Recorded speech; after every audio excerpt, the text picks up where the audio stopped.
Welcome to LOA Today. I'm Walt. With me today is abundance teacher and money coach, Jodie Lynn Craven. This is your daily dose of happy. We are so happy you decided to join us today. Jodie Lynn, as you know, we often talk about the various different ways people have challenges, and we talk very often about those crash and burn situations, right? Where we've had them ourselves. We both experienced that. Most of our guests have experienced that kind of thing. What we don't often talk about, though, is what could have been done to avoid it. Right? Because usually you go through something and then you learn and you say, well, yeah, I wish I had known that, but okay, I'm learning from this. And I developed this new thing as a result. And sometimes I developed a new course or I wrote a book about it or, whatever. But we usually don't actually say, well, we could have stopped it. True. We could have prevented it. So I'm kind of hopeful that that's going to be something that we learn about today, because our guest, Hannah Tackett, is an expert at how to avoid burnout, which of course is directly tied to those crash and burn situations. So I don't know about you. I'm kind of ready to find out, see if there is a solution there.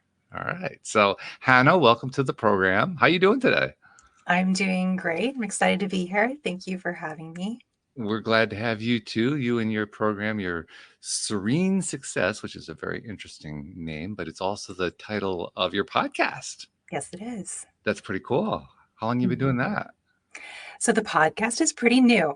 So that'll be launching later this month. We're recording in July. So very new. Fresh and new. Yes. Yeah. Congratulations. That's always an exciting decision to make. I know from personal experience. I know Jodie Lynn knows also because she has her own. So yeah. Nice. Yeah. Are you excited? I am. Yes. It's something that has been tickling the back of my mind for a long time. And so finally being able to say, I'm doing it. Here we go. I can't actually call it a calling, although some people would say that, but it's a very firm nudging. Let's put it that way. A pull, right? Like you're being pulled in that direction. Yes. Yes. Yeah. So cool. Very good. So tell us about how you ended up being Serene Success, because that's, I'm sure, where the story comes in. And let's get the whole thing started that way. Absolutely. So my journey that has led me to where I am today in helping other women prevent and end burnout started, of course, with my own burnout. I spent 16 plus years in tech. And at one point, I was so fried that I couldn't get out of bed. And it scared me because I had babies at home to take care of. I had this career that I had invested quite a bit of everything in myself to make happen. And my marriage and like this, basically I had a beautiful life that I didn't want to fall apart.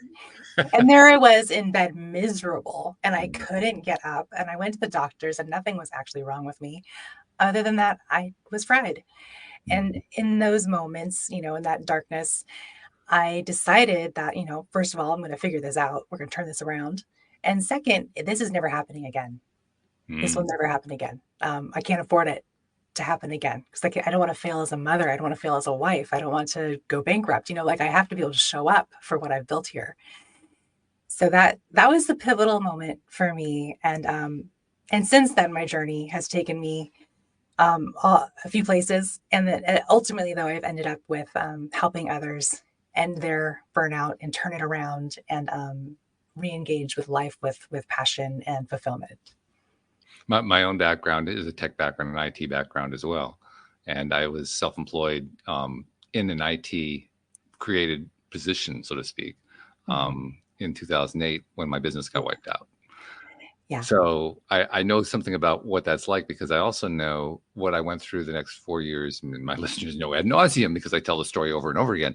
But I know what it's like to be pushing really hard to put that together again. Basically put Humpty Dumpty back together again, and to be hating it. And that'll burn you out real fast. So I kind of wonder. It sounds like perhaps there was a similarity going on there. Yes, there was a lot going on. And often when I'm talking to people about how we end up being burnt out, so there's these 5 common success traps that I feel like many of us high achievers fall into, right? These are the behaviors that can lead to success, that drive us to success, that when out of balance can lead us to burnout. And I definitely exhibited them. But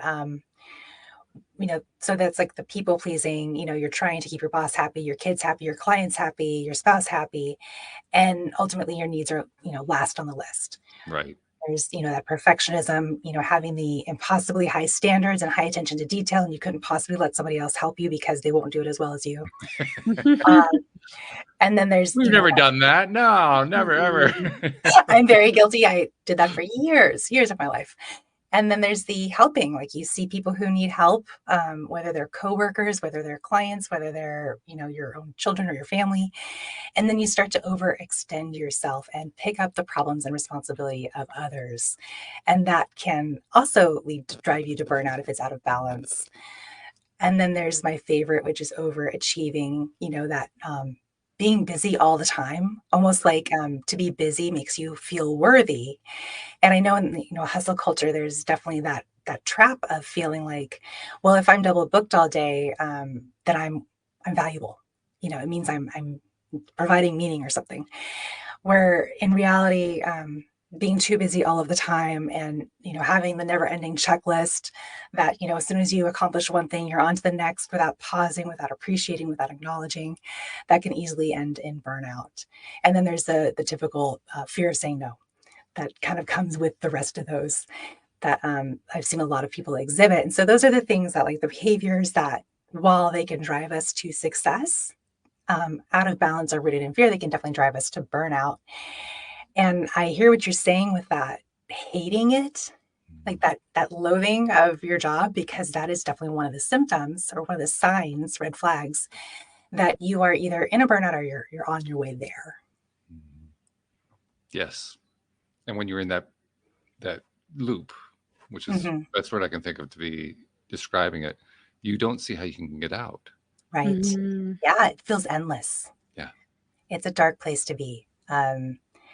And I think most people, like you said, like burnout feels like you either loathe your job, or in my case, it was like a physical collapse, like literally. And it looks different for different people. Sure. But the thing is, like, it's something that is actually sneaking up on us over time. Like, it doesn't happen overnight. Right. Mm-hmm. Yeah, it's not like there were no warning signs. Right.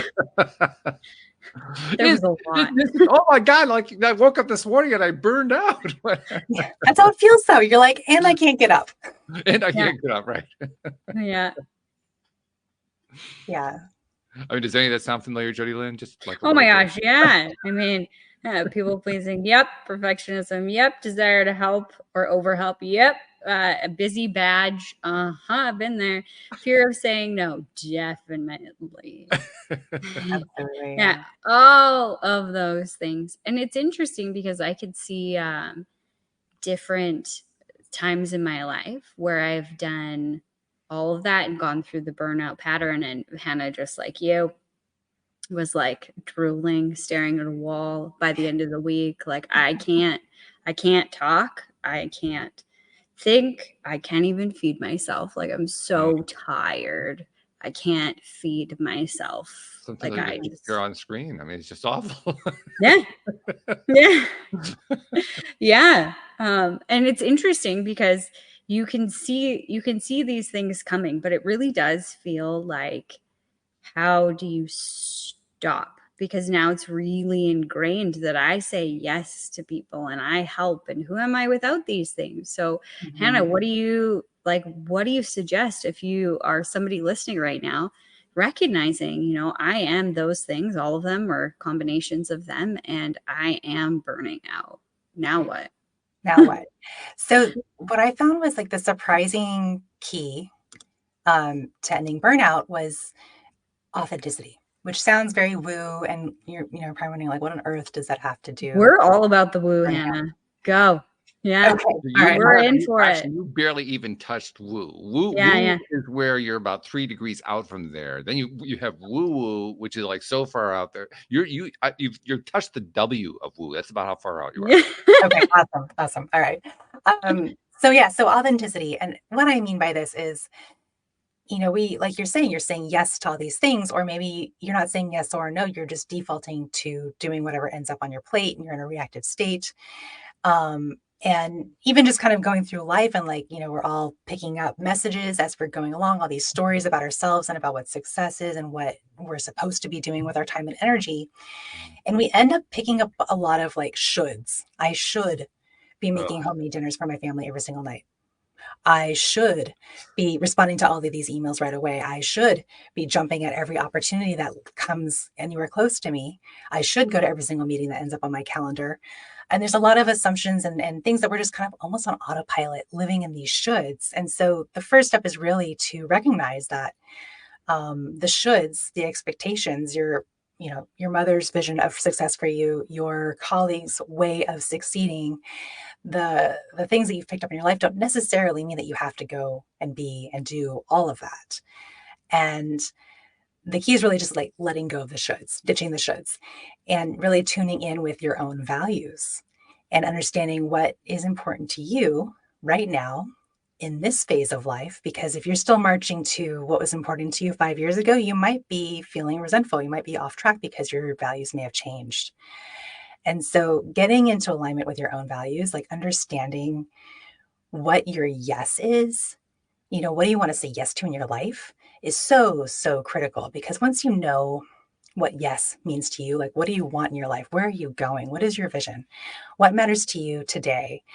Once you have a yes, then it becomes so much easier to say no, because everything you say yes to is an automatic no. And if you're saying yes to everything without being strategic, you probably aren't going where you want to go. And so that's why it's like identifying your yes, identifying your values is so critical, because it gives you that thing to stand on, something to stand on when you are saying no to the noise, to the distractions, to the shoulds, to the expectations of the world. And that just making that shift is pretty pivotal. Well, also, doesn't it kind of beg the question, because you have to actually know what your values are. You actually have to know what's important to you. You have to know what you really want. I'm always amazed how many times people can't answer that question. It is so common. That's like when I work with people, that's like the first quarter of what we do together is figure out what they want. Because it's so true, especially if you are a people pleaser, if you are someone who says yes to everything. I know I for sure lost my sense of self. I mean, if you asked me what I wanted to eat for dinner, I was like, I don't know. What do you want to watch on Netflix? I don't know. Where do you want to go in your career? I don't know. I'm just filling the gaps. I see all these problems and these gaps, and I'm just the putty that's keeping things from exploding. The dam's going to explode. I don't have time to think about what I want. I don't have time to think about what I want. I'm in reactive emergency mode right now. Yeah. So you're right. And just like one of a simple, like instead of spending, an hour doing a deep dive coaching session, like a simple way to kind of get closer to what you want, or identifying what it is that you do want or don't want, is to pay attention to your energy levels. Mm-hmm. So like literally how you feel in your body when you're doing something. Mm-hmm. And a simple, very tactical exercise that, our listeners can do is like, you look at your calendar for the week and, you can color code like red and green, right? So what is filling your cup? What gives you energy? What activities, people, places, things lift you up, fill you with energy, and which ones drain you? And just that alone is going to start giving you some awareness of the direction that your, let's call it your gut or your soul or your calling, is pulling you, because the things that energize you are going to be more in line with what is valuable to you. Mm-hmm. That's an important distinction, I think. And the reason I think it's important is that we often end up, particularly in careers, where we're doing stuff that we don't really like. We've kind of talked ourselves into it, maybe. Mm-hmm. Or, we say, oh, well, that's where the money is, so I'll go where the money is. Or I mean, it's kind of alarming to me how often I'll have a conversation. I'll be, out on a vacation or something and walk into a gift shop and talk to, get a conversation going with the person behind the counter. Oh, you're in school and you're working in a resort town, and so what are you studying and all that? Where are you going to go with that? And they have no idea. Like the best answer they can have is, well, I figured that's where the money is. And I practically melt down when I hear that, because I know where that leads. When you're just following the money, that leads to exactly what we're talking about here. It leads to a burnout at the very least. Yes. And that's how I got to my burnout. I chose the career partially based on interest, but also I wanted to make more money. I was sick of being broke, Mm-hmm. and that was in alignment with my value system. I was like, I don't want to be poor anymore. Mm-hmm. I don't like this. This isn't fun. I want to be able to afford things. I want good health insurance. Like, let's take a path that's going to get me there. Um, I think where people, and there's nothing wrong with chasing money. You can have money and wealth and success and be fulfilled and energized by the work that you're doing and having an impact. I think where we get derailed is when we feel like we have to succeed the same way other people do. Mm-hmm. You see like that person's making lots of money. I think I can do that too. I'm just going to do it. And then you got it like this, I'm either succeeding or I'm not, this dichotomy in your mind. Whereas the reality is there are many paths to success. And why you might start that way, like, I don't know, not really sure where I'm going, but I'm going to aim that direction. But check in, because as you're going, your body's going to give you feedback. Your gut's going to give you feedback.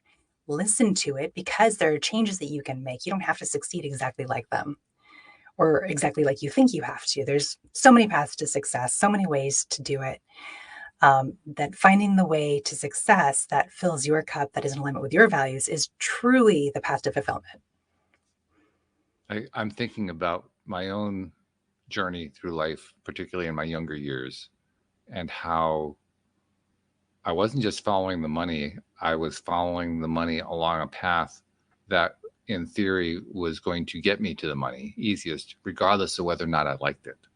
Right. I mean, I was good at, this is the interesting thing for me. I have always been very good at IT type stuff. I mean, literally, I got my first exposure to computers before the first PCs came out in the early 1980s. Mm-hmm. I got my first exposure in high school when my high school, surprisingly, had a programming department, like a very early computer basic programming class that I took. And I took to it fairly easily. And then when the PCs and the early Macintosh and the early Apples came out, I was able to pick them up and use them pretty easily. I mean, they made sense to me, much more so than they did to most people. But I didn't love it. Mm-hmm. It was not that big. And so but I made a career out of it, especially early on, because I was one of the few people who knew how to use a computer. So people, oh yeah, hire that guy right now. We're going to have him teach the whole department how to make this thing work. Right. So it was a great career opportunity builder.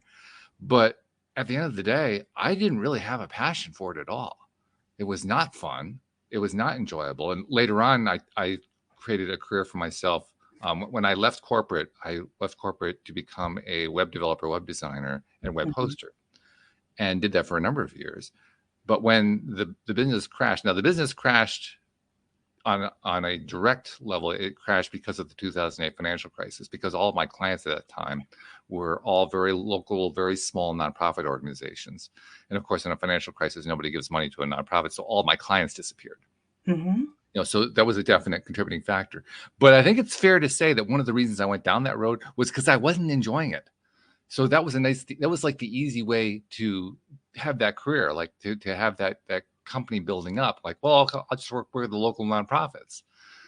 And I never really considered the possibility that could actually be a problem, like in a financial crisis. I mean, how often do we have financial crises? Like once every 80 years or something. So it was not like I was expecting the cycle to come along. But it did, and it kind of caught me unawares. And then when it came time to have to do something about that, well, not only did my business disappear, but at the time I was married, my wife's business also disappeared at the same time. So our entire income went kablooey within about a month.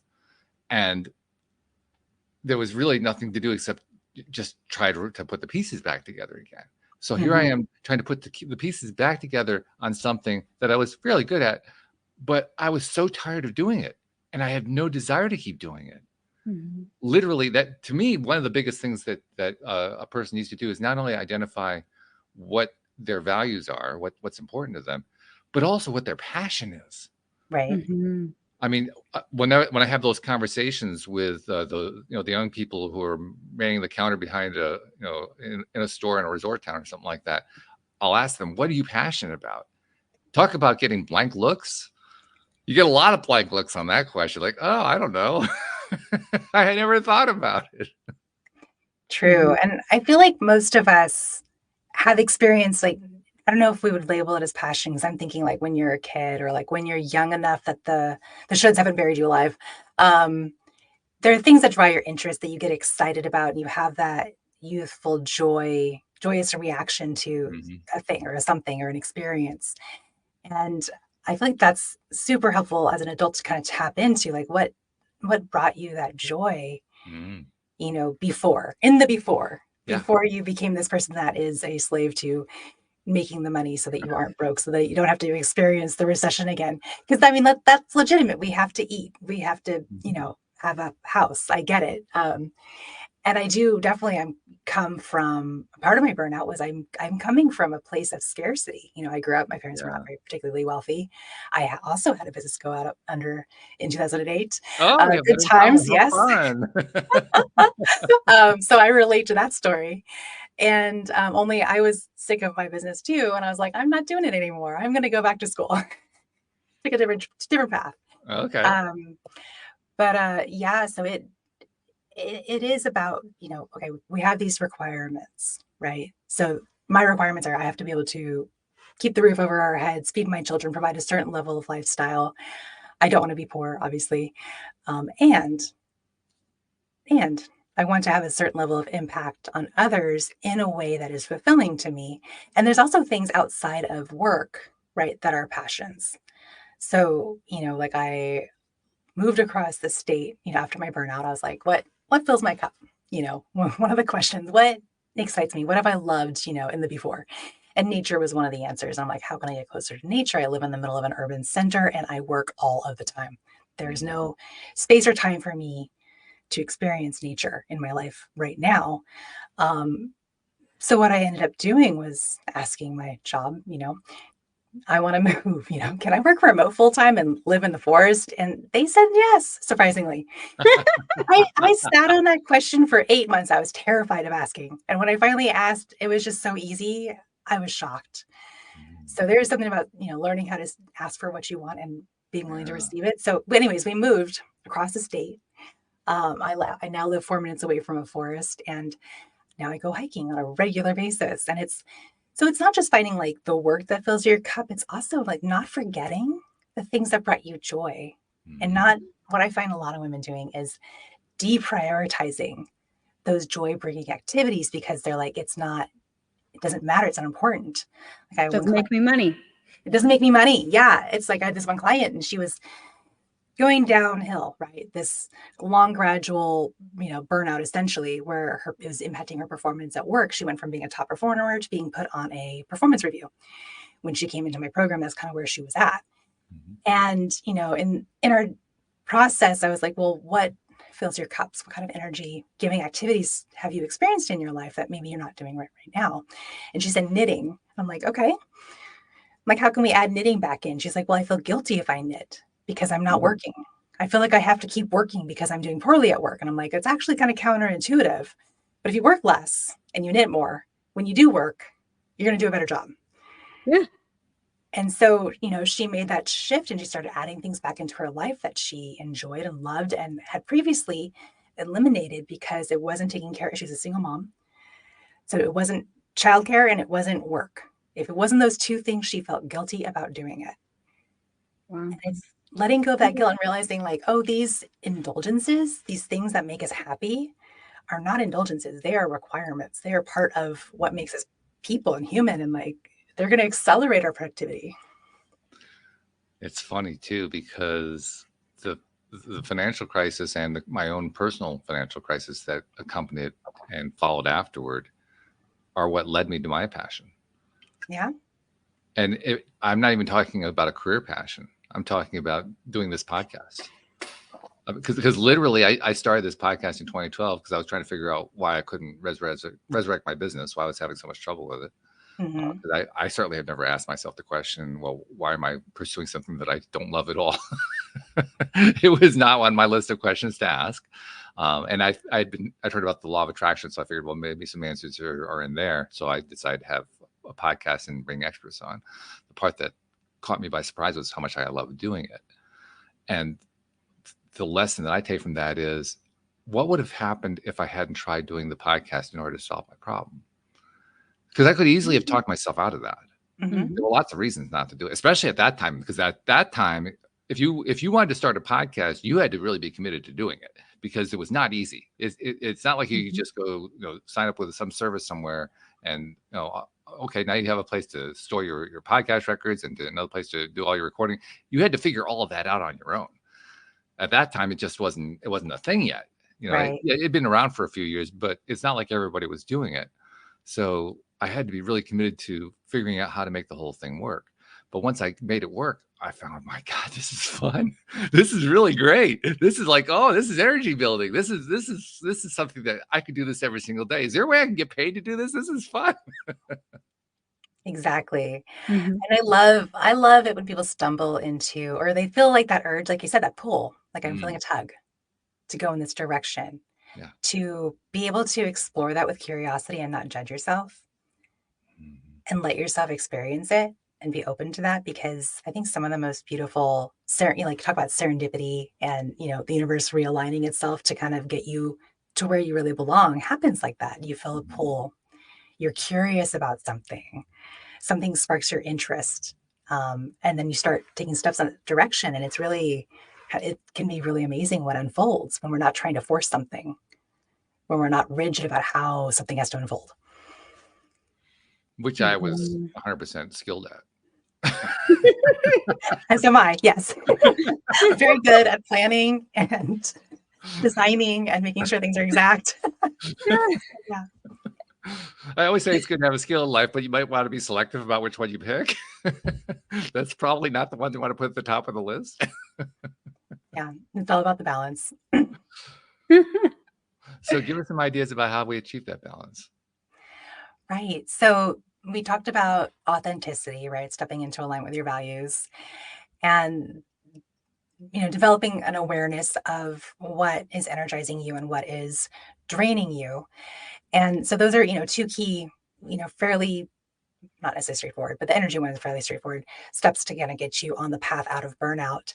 And then I also put together a framework that has been working really, really well over and over again to get people out of burnout, right? So I call it the peace method. And so the first one is to pursue your yes, which we talked about, stepping into authenticity and getting clarity on what matters to you in this season of life and ditching the shoulds.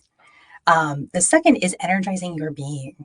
And that's where we prioritize our own care, where we would prioritize loving ourselves, which so many of us feel guilty about doing.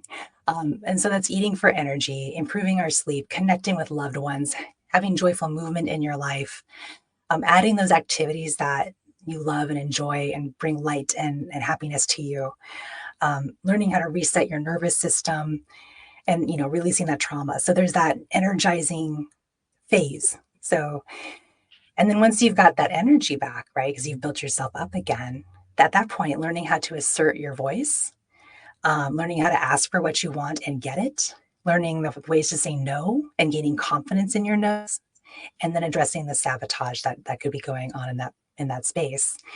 And then the fourth step is claiming your surplus. So at this point, you've got the energy and you're asserting your voice, asking for what you want and getting it.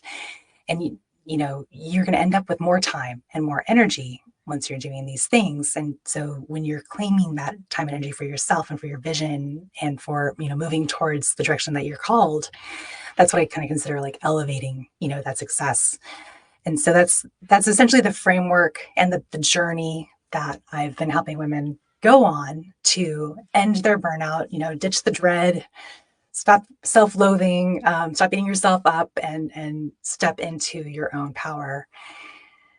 I don't know about you, Jodie Lynn, but as she was listing the 5 pieces to the peace formula, when she mentioned the sabotage portion, that was the one that jumped out at me. Yeah. How often have I sabotaged myself? How often do I hear about others sabotaging themselves? I don't know this is true, but I'm going to go out on a limb and suggest that probably jumped out to a lot of listeners. So and sabotage is, I don't want to really admit it, but I mean, I do it. I have this long history of sabotaging myself.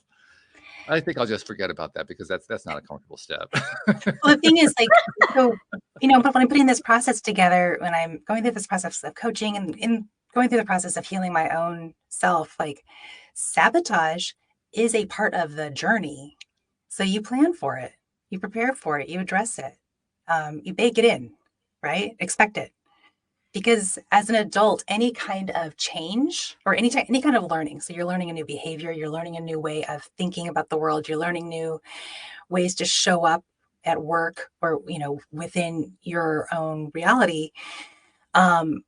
Anything new is change. And so we have to do some change management, and change management is dealing with that critter brain, that we have, that wants to keep things the same. It wants to keep us safe. It doesn't want things to change. It's trying to prevent pain, which is wonderful. It's there. It has good intentions, right? But pretending like it's not there and that it's not going to flare up and sabotage your efforts, like that's not helpful, right? Or even being super judgmental of yourself, like I sabotage, I'm such an awful person, I'm such a failure. Like, no, you're not. You're normal. You're human. We all do it. It's part of the process. It's just, does your system that you're following, is the process that you're working through, account for that and bake it in? Like, we should all expect it to happen. You just also demonstrated to me that you do have the IT background, because you use the phrase change management, which is a buzzword within the IT industry. For somebody who isn't in IT, you may not know that, but that's like a major deal that happens to everybody who is in IT. It's just part of it. Yeah, that's fun stuff.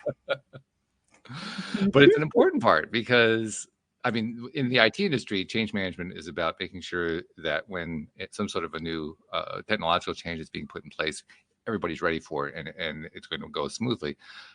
Really, the same principle applies in life, though. I think that's why you brought that phrase in, because you do have to manage the change. It's a skip. Yeah, it's a skip, right? It's a step that we very easily skip if we don't have a habit of doing that, of incorporating it into what we're doing. Exactly. I feel like so many of us, it's like we get an idea, like, I know this is going to be good for me. I'm going to start this new habit tomorrow. And then it falls apart and we're like, I don't know why. And usually it's like we didn't, there's a couple of things going on there. One is maybe we didn't create the environment for success. And the other is not planning and addressing sabotage head on. Just hoping that you wouldn't be sabotaged. Or thinking like, because it's the right thing to do, that it's just going to work. Yeah. I have the willpower. Yeah. I'm going to make it happen. Yeah. Well, I was just going to ask you, Jodie Lynn, which part was jumping out, but I think you just told me. Yeah. Well, I think that it's like, I love what you're talking about, Hannah, in the planning for the sabotage. What came into my mind was planning for the saboteur to rear its beautiful head. But we don't. We just think like, oh yeah, I'll make this change and it'll be, it might be difficult at first, but I can like muscle my way through it. And I loved how you were talking about it's okay. Like that's a part of being human. That's a part of your system. Because I think that's a big misconception in our society is like, oh, I can just have the willpower, or, I have no willpower, so I'm not disciplined and I'm not this and I'm not that. Well, no, if you've been doing things a certain way, your body, your systems, your brain, it's all working together, and that's what it knows, and that's what it's familiar with, and that's what's safe. It's become safe. You do everything for a reason. It might not make sense so much logically, but you do it for a reason. So of course you're going to run up with resistance. And I like that, giving yourself that grace and planning for it. Like I am going to be resistant to this change because knitting doesn't feel like work. And if you're in any sort of like sales capacity or something like that, you're like, oh my God, I'm knitting. I'm not doing the work that I should be doing. There's a client that's calling me right now. I should be answering it. There's an email coming in. I should be answering it. Like you get into this overdrive, and then you can't even sit and knit or do whatever it is that you wanted to do because you're driving yourself crazy. You got to plan for that to happen to your body, your brain, your systems to go into shock first and be like, what the hell are we doing? Why? Yes. Yeah, it's okay. It's like jumping into a pool that's cold, it'll be sting a little at first and then it'll be fine. Right. And I love how you mentioned like that path. And I've heard analogies where, our behaviors and our our routines are essentially like following a path through the forest. Like there's a well-worn path. We've followed it every single day for the past 6 years, and now we want to go and make a new path. Yeah.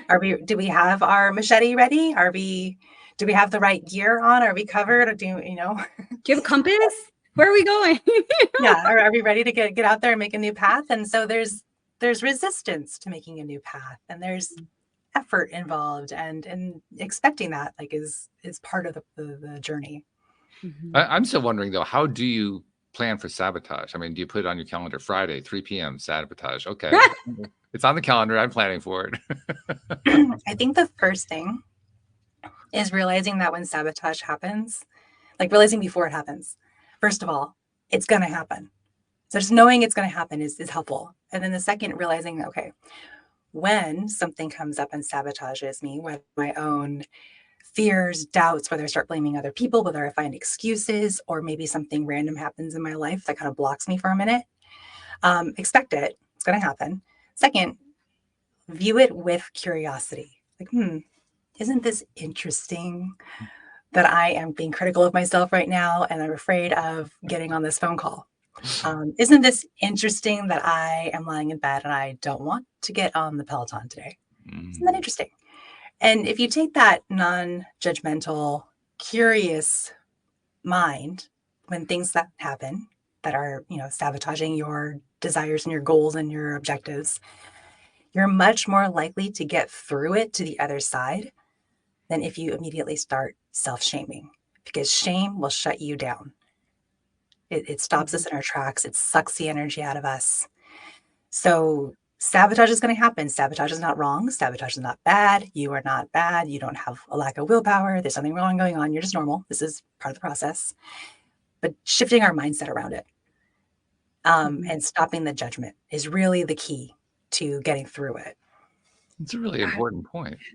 I think that this premise is so important because there's so much information that you can learn from this curiosity standpoint, from not being judgmental, just trying to learn about yourself. I would teach this in the abundance practice, because there was this example of, I was going through the last 3 months. This was a long time ago, but I went through the last 3 months of what I spent. And, I'm very budgeted, whatever, right? And you look at the budget and then you look at what you spent and you're like, what? Huh? How do I spend? Yeah. What? I stuck to my budget. I can tell you I stuck to my budget. And then you look at the last 3 months and you're like, oh, wow. I just spent, I think it was like $600 on fast food. And in that moment, it was that realization of there's two routes here. I could beat myself up because I didn't stick to my budget, or I can get curious about why didn't I stick to my budget? Why am I doing this? And for me in that moment, what was happening, it's like, okay, well, do you love these fast food providers? McDonald's, I'm Canadian, so Tim Hortons, when are you going to these places and do you love them? No, I don't love them. I'm not going there for my coffee. And so I started to get really curious about what was the pattern. I would wake up early and I would be in this state of, these are the things that I should be doing. I should be reading 10 pages a day. I should be working out. I should, meditate. I should journal. I should do all of these things. And then I should get ready, which I'm a woman. So doing my hair and putting my makeup on and getting dressed and all that, you got to allot an hour if you're not showering. If you're showering, oh, geez, here we go. It's going to take much longer. Back then, it took me much longer to get ready than it does today. But, all of these things. And what would happen was, regardless of when I woke up, I always felt behind the ball. I always felt like I should have been ahead. I should be at the office already. I should be doing this. I should be doing that. Instead of giving myself the space to be in that moment and enjoying the book that I'm reading or the meditation I'm doing or the journaling I'm doing, it was just a check. I got to do this. Check. I got to do that. I wasn't even present. And then I would get myself so worked up about I should be at work already, that I would get myself into this tizzy, and then I would leave without eating breakfast or making a lunch.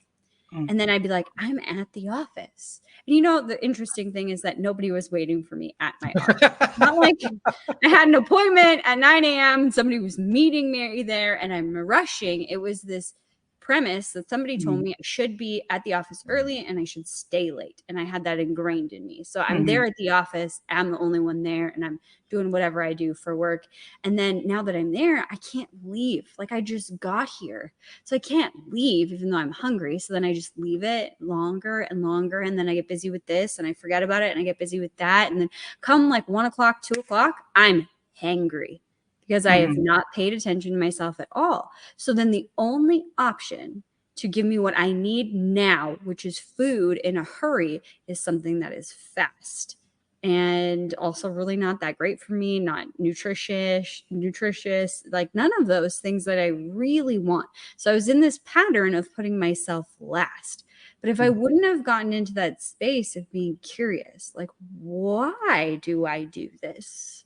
Rather than, you shouldn't be doing that, I would never have figured that out. Not only, like there was a lot of information that I unpacked in that super quick story of like, I was bound by things I should be doing. I was energetically tapped because I was in this fight, flight, freeze, like this state of panic mode. The moment that I woke up, like these are things I need to deal with in my life at that moment that are pivotal to my success. And I wouldn't have caught it unless I was curious. So I love that, Hannah. I love that. I love how you found all of those things. And I bet you kept budgeting because you didn't beat yourself up. Yeah. If you'd beat yourself up, okay, you would have missed all of that wisdom. And you probably would have quit budgeting because it made you feel bad. Yeah. Or I just would have tried to like lay the hammer down. Like I can do this.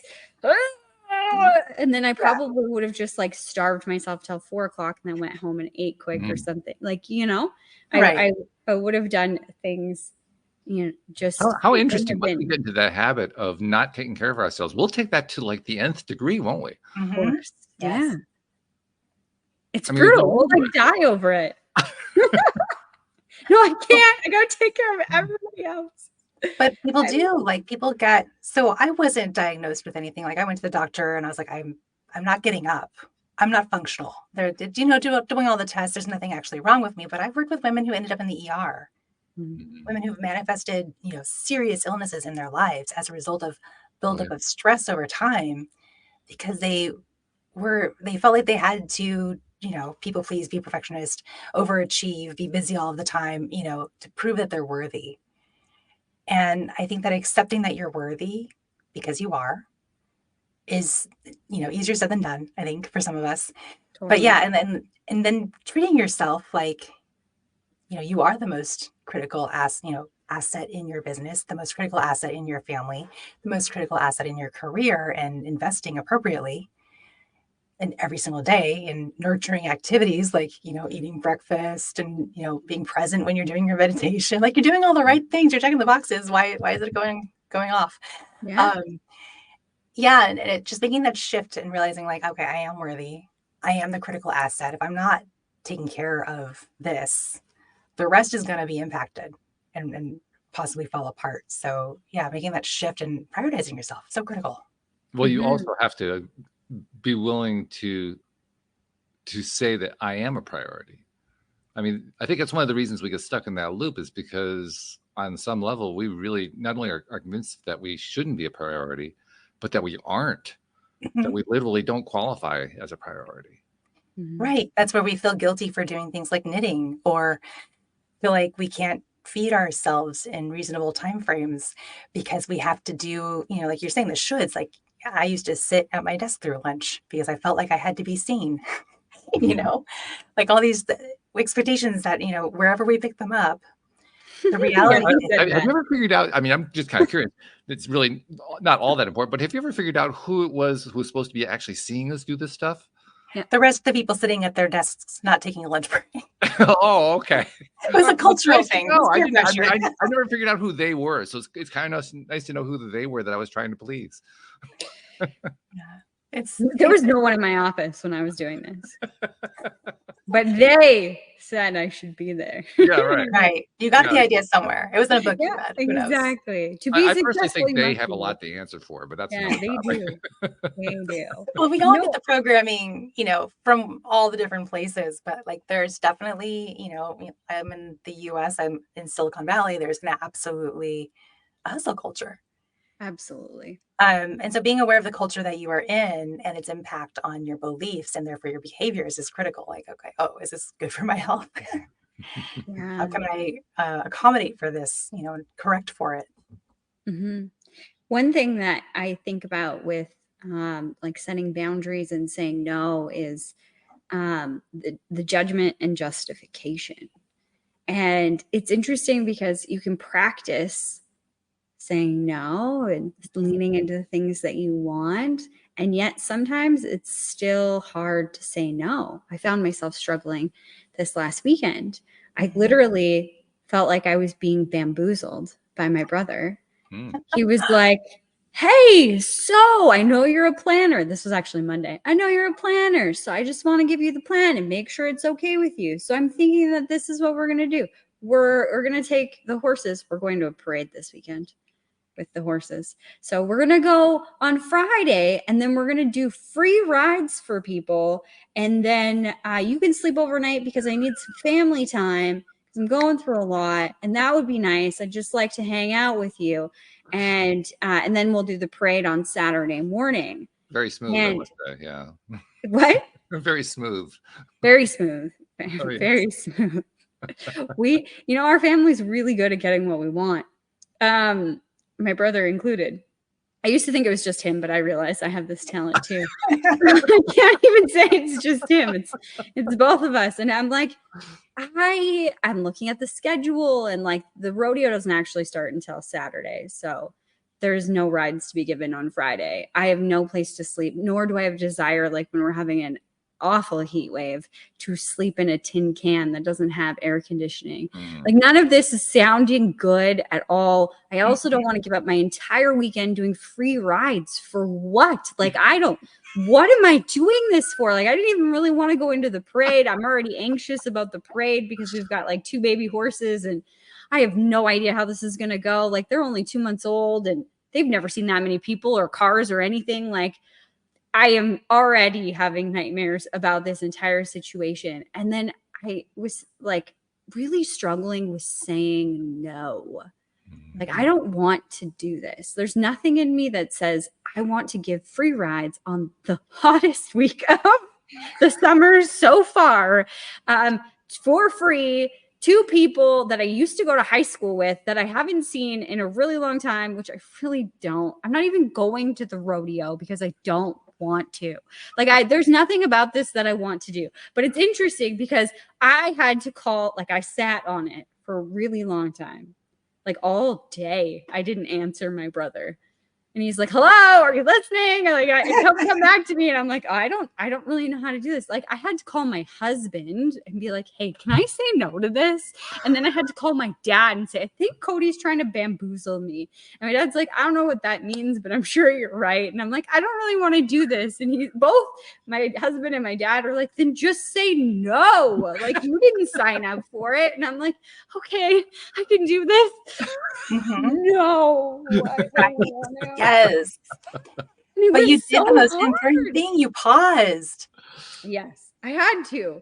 Yes. But I felt like I really needed to like justify, and I really ruminated on it because I like me and my dad, backstory on this, me and my dad, we do like sleigh rides and wagon rides around Christmas time for like schools. And like we have Candy Cane Lane where it's all these houses that are lit up and like we get paid to do these kinds of things. And it's fun. It's one of the highlights of my life because I get to meet all of these really cool people and I'm with horses and I love doing that. And I love spending time with my dad. He's just got so much wisdom. So we end up having like these really in-depth talks for hours as we're going there and as we're coming home. And it's just this beautiful quality time and all of these things. So I'm like really like needling this, like it's like we're still giving rides. I'm not getting paid. So that's kind of a downfall. And like, do I really want to do this? Like, I don't really want to do this, but why don't I want to do this? Because it's the false premise of spending time together. Like we're working. We're not going to be spending quality time together. Like you're just trying to bait and switch me, dude. I see you. I know that you just don't want to do it yourself, or you're just going to get me in there and I'm going to do it. And then you're going to go and do something else with somebody else. And like, that's just kind of how my brother works sometimes. So, but it was still really hard for me to say no. So I think that that's an important distinction, because even when you practice it and you start to put yourself first, which I feel like I have, sometimes it's still a struggle, right? Yes. Saying no is something that was so hard for me. And I think part of the process of saying no is what you did, which is reach out to someone and like sanity check, you know? Yeah. Am I the jerk in this situation, or is it okay to have this boundary? And I think that's where it's so powerful to work with coaches or therapists, or, you know, have a dad or a best friend who has your best interest in mind. You know, they don't have an agenda to bounce these things off of, especially as we're growing in this way, because saying no is like, it's a skill. It's a skill. Some of us don't learn it as young adults or as children, and we have to learn it as adults, and it takes practice.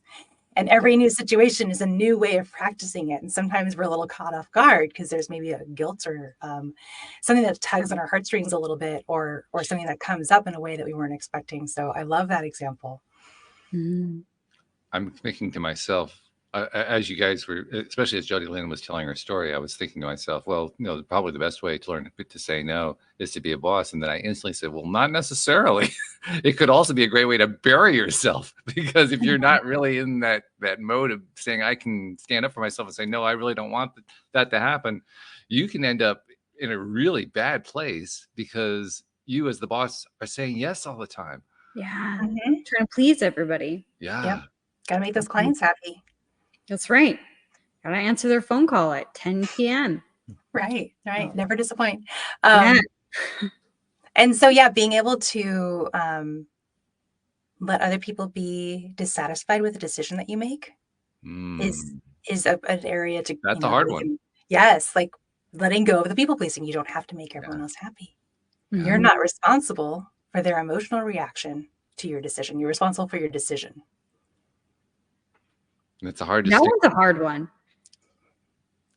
Especially if you like, I don't know, I just want people to feel good. So that one's a hard one for me, you know, like I don't want to disappoint anybody. I want to make them happy.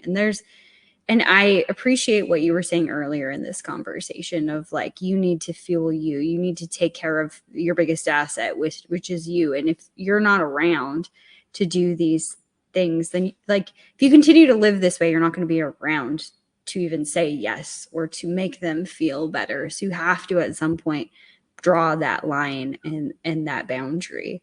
But there's a lot of conversation in your own mind, like going on as you say these things. So I hope that the people that are listening appreciate or see that it's not just like, oh yeah, no, I'm good at it now. Like it's a practice. It's something that, you know, we've been ingrained in saying yes to so many things that we have to practice and work at saying no and being okay with it.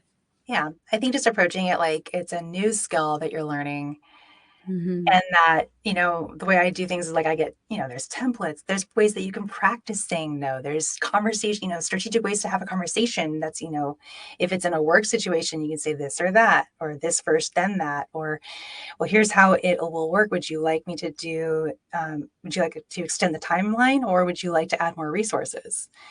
And beginning to be able to have these strategic conversations. Like I was so afraid of doing this.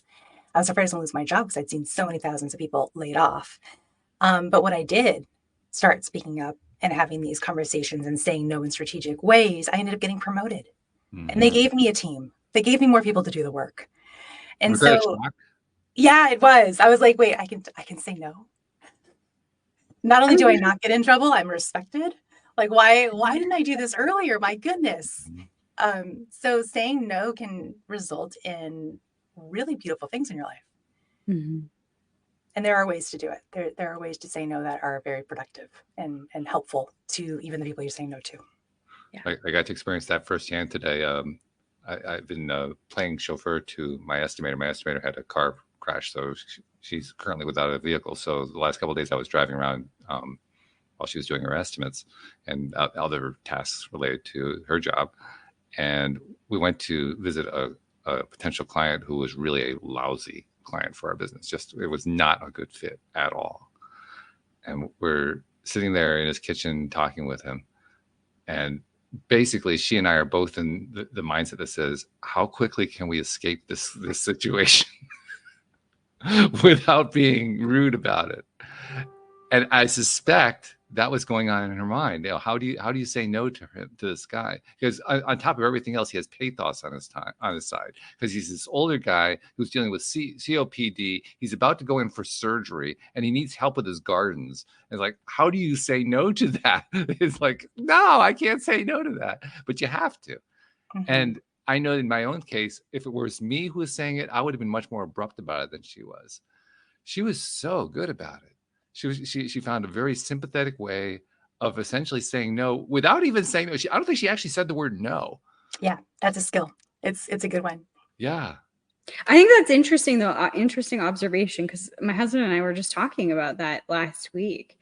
Like, why don't, like, he watched me dance around something and say no in a way that felt good to me, to somebody. And then he was like, why don't you just tell her off? Like, just tell her no. And I'm like, no, I don't, like, I'm just different. I wouldn't be that abrasive or that abrupt. Like, he has that personality where people expect that from him. And I don't think it's a bad thing. I've learned to be more honest and upfront because of that skill that he has, but he just doesn't care if you like him or you don't like him. He's going to say what's on his mind. And I think that's beautiful. I just haven't gotten to that point. And I feel like I can get the same point across in a different way that's a little bit softer. And I wonder if that's just like a men and women thing. It could be. I think it just depends on how, I guess, maybe part of it's personality. Maybe part of it is like, you know, you mentioned, okay, raise my hand with a people pleaser. Like those of us who relate to those, like we call them success traps. It's a lot harder for us to potentially reject someone because we don't want to be rejected, you know? So I think some of the growth I've seen is like in practicing asking for something. And then, so you are being rejected and you realize, oh, it's not the end of the world, so I can reject others. Is also a part of it, because the same people who have a hard time saying no also have a hard time asking for what they want. I think there might be something to what you're saying, Jodie Lynn, in that just in the way that society, in effect, trains us about our gender roles is definitely going to play into that. I mean, I know that men are going to experience the challenge of saying no just as much as women will. It's not like, you know, we aren't given a special get out of jail free card just by being male. It doesn't work that way. What? One of us did. I mean, I did, but no, it doesn't really do that. No.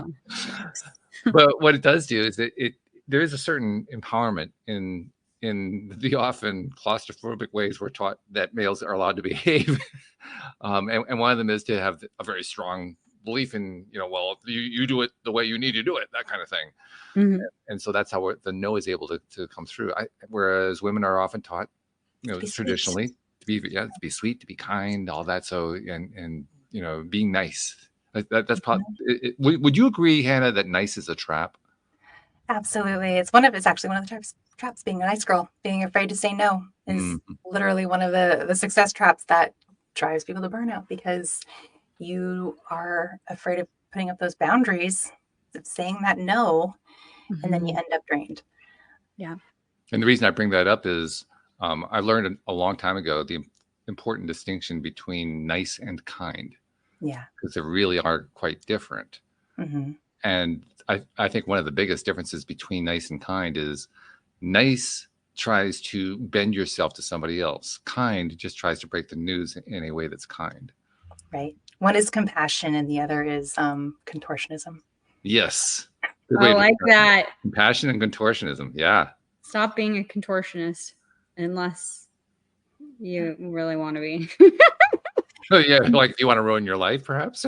Well, I mean, like the thing about being nice in the way that we're talking about it, right? Where you're contorting yourself trying to make others happy is that you end up resenting other people and they can feel that. Totally. So you're not actually winning at anything. You're not making them happy. You're getting resentful.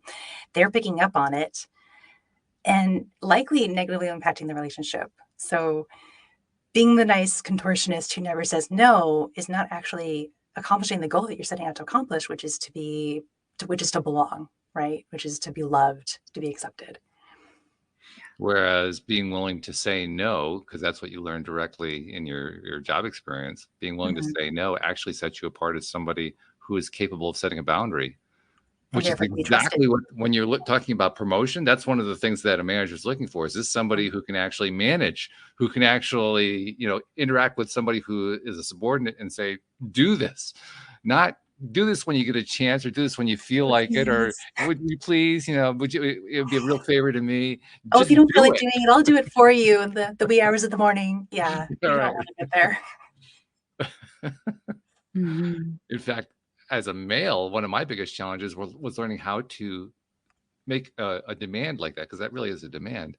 How to make that demand in a kind way. I kept trying to do what I heard others do, which was to do it in the nice way. And it always failed for me. I said, well, I know this doesn't work, but what does? It took me a while to learn it. It took me a while to learn to just say, do this. Please get this done. Please and thank you actually did help. That made it a little bit easier for me. It was a soft Right. like that. Nice. But yeah, to this day, I still struggle at times with the kind part. I'm getting better at it.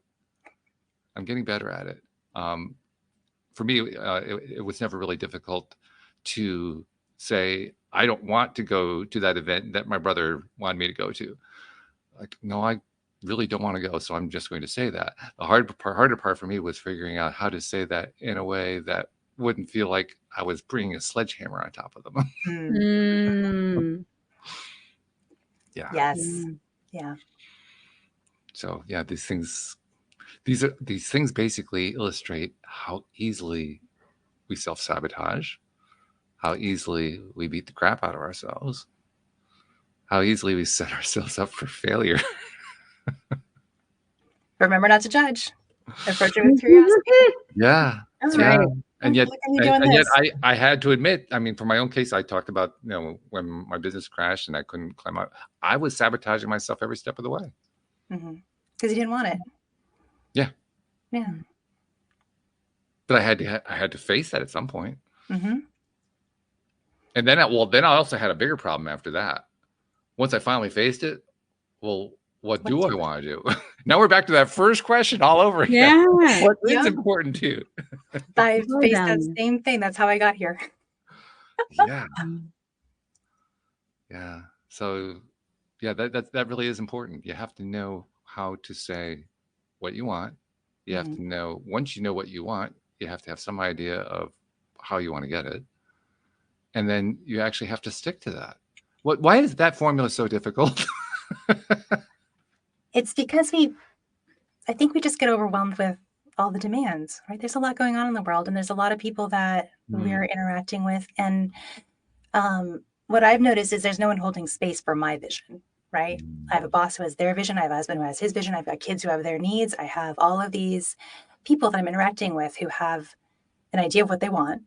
It's not necessarily my vision. Maybe my vision fits in there somewhere. And it's really easy if no one's holding space for you, no one's believing in your vision, and you haven't defined it and shared it with someone, and you don't have that support, to lose track of it and start paying more attention and more prioritization to other people's visions, because that's what's being thrust at you, Right. Yeah. This has been a really good conversation. Really. Oh, by the way, we never really brought this out, but you actually have a way of helping people self-identify whether they're on the road to burnout. Absolutely. Yeah. So I mentioned earlier, burnout feels like, you wake up in the morning and you can't function, but really it's a long path.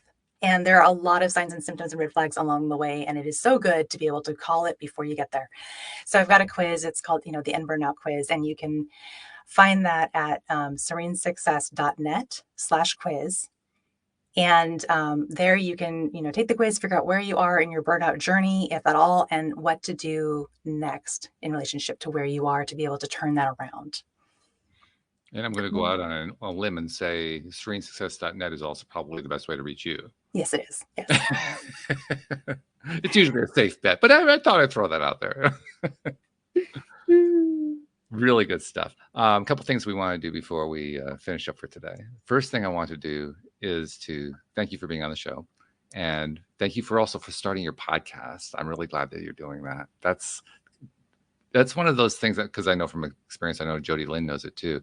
It's one of those things where there's two hard things to do. The first one is to actually make the decision to do it. And then the second one is to actually do it for like the first few episodes. Lots of podcasts get started that don't actually keep going. So congratulations on making that decision to do that. But I also can tell you, I mean, you came onto our show. I'm sure you go on to other people's shows, and everybody who comes onto this show is a giver in one way or another. They've found something in their lives they want to share, and they go out and share it. And talk about the people pleaser side. One form of people pleaser is, and I don't mean this in a negative way, I mean this in a positive way, is I want to please other people by giving them this information that I picked up. And so we find all these different ways to go out there and share the information. And we go through courses that we create, through books that we write, through presentations we make, speeches that we give, all that kind of stuff that we post on social media. We write blog posts, and we put all this content out there. And I noticed a couple of years ago that we don't get a lot of credit for that. And I thought, well, that's something we need to kind of credit ourselves and each other for. So on behalf of those people you've never met, you've never seen, never will meet, never will see, who've been hearing your stuff, who've been picking up your content that you've been creating through other people's channels and through social media and so forth, on their behalf, thank you. Thank you for what you're doing, Hannah, because you're making a difference in this world. I love that. Thank you for saying thank you. What a beautiful sentiment. I do appreciate that. Yeah. I noticed we don't get credit for that, and we need to take credit for stuff. Yeah, the creators. Yeah. Because we are making a difference in ways that we'll never find out about, but we're still making the difference. So yeah, that's why I'm going to make it a point to do that. And then one last thing, then this is something that we always do at the end. I have 3 great co-hosts, Jodie Lynn being one of them, and you've gotten a very good sense of just how great she is as a co-host. But I ask each of my co-hosts at the end of a show to kind of summarize what's the big takeaway, what's the one thing that kind of ties the whole conversation together. And Jodie Lynn's really damn good at this, so I can hardly wait for the answer. But Jodie Lynn's already been thinking about. Jodie Lynn, what's the takeaway today? I've got a couple. There's a lot, actually. I think that it's really easy in our society today to get stuck in those success traps and to fall into somebody else's vision or version of success. And I think you get to a point at your life, whether it's through burnout or through age or through something, where you realize that life is too dang short. And that what you're doing, Hannah, really is you're reminding people that they have an opportunity, they have a choice to make, to step back into alignment with what their heart really, truly desires, and to watch that beautiful unfolding of where they're meant to go. So thank you for that reminder today. Wow, what a beautiful summary. Thank you, Jodie Lynn. Yeah, I told you she's good at this. She's really, really good at it. All the pressure.